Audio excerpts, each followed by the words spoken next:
Good morning. So it's October 1st, and I know the ports went on strike at midnight last night. Over 45,000 port workers are on strike right now, and just crazy time. I mean, this is insane.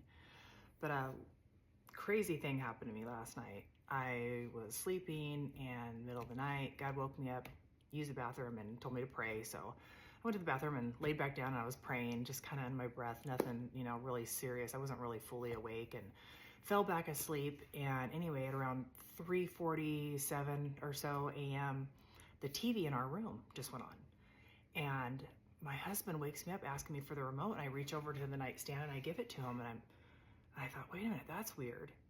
The TV just went on all by itself, and God told me right then, I need you awake. I need you awake. So of course I got up. After turning my TV on, I thought that was so strange. I'm like, okay, I gotta get up. And he took me to Revelations chapter 17, and it's titled The Doom of Babylon.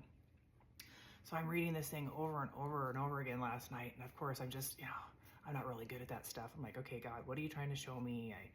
I don't really understand here. I don't know, who is Babylon referring to, and who is this woman that it's referring to? And so, I have my ideas, but I don't know for sure. So I'm just asking God for wisdom, help me out, give me wisdom like Solomon.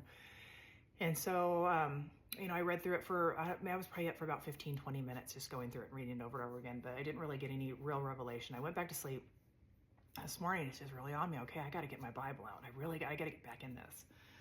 So I just pray again and ask God to give me wisdom. And so I'm reading it, and I'm wondering, like, wow, Babylon the Great, the mother of harlots and the abomination of the earth. I'm like, is that America? And I'm sure most of you Bible scholars probably already have this figured out. Sorry, I don't. So I'm just, here I am. And I'm thinking, okay, Babylon's maybe America. And then it goes back down, and so this is 17:9. Here is the mind which has wisdom. The 7 heads are the 7 mountains on which the woman sits. And they are the 7 kings. 5 have fallen, 1 is, and the other has not yet come. And when he comes, he must remain a little while. Anyway, going back, the 7 heads are the 7 mountains on which the woman, which I think it's talking about Babylon. I don't know. That's 2 different things. Maybe you guys can tell me. Is America, I'm thinking. And the 7 heads are the 7 continents.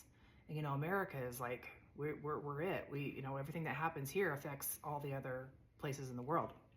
So this is where my mind's going, right? I'm like, okay, maybe that's what it means. Let's see. And then it just, kind of goes on about just the wars and things like that. And at the end, the woman whom you saw in the great city, which reigns over the kings of the earth. That's the end. That's verse 18. I'm thinking, okay, gotta be America. Then I decided to go into chapter 18.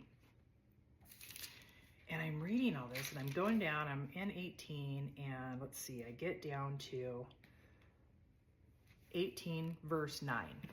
And then it starts talking, and I'm thinking, okay, what's going on with our ports and the cargo ships and everything, with all our stuff? So listen to this. And the kings of the earth who committed acts of immorality and lived sensuously with her will weep and lament over her when they see the smoke of her burning, standing at a distance because of the fear of her torment, saying, woe, woe, the great city, Babylon, which I think is America, the strong city, for in 1 hour your judgment has come. And the merchants of your earth weep and mourn over her because no one buys their cargoes anymore.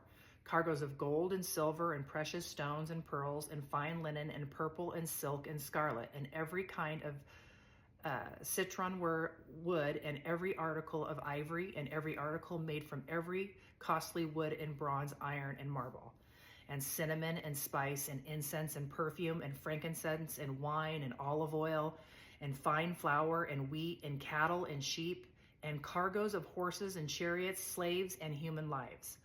The fruit you long for has gone from you, and all the things that were luxurious and splendid have passed away from you, and men will no longer find them. And this is verse 15.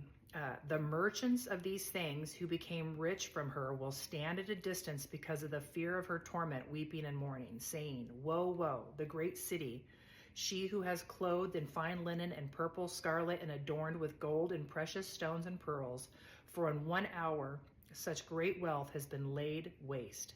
and every shipmaster and every passenger and every sailor and as many as make their living by the sea stood at a distance and were crying out as they saw the smoke of her burning, which I think is America, saying, "What city is like the great city?"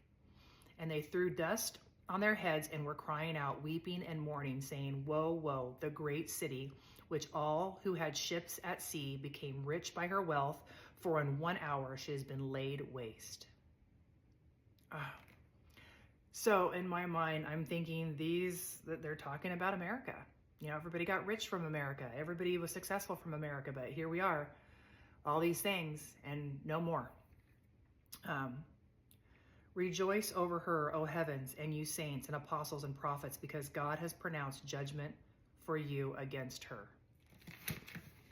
Okay, I could be totally wrong, and you guys can correct me on this, but this is what I'm getting from the word, and it looks like we're in a lot of trouble with the port ships. This is just my opinion and my view, but I don't know. What do you guys think?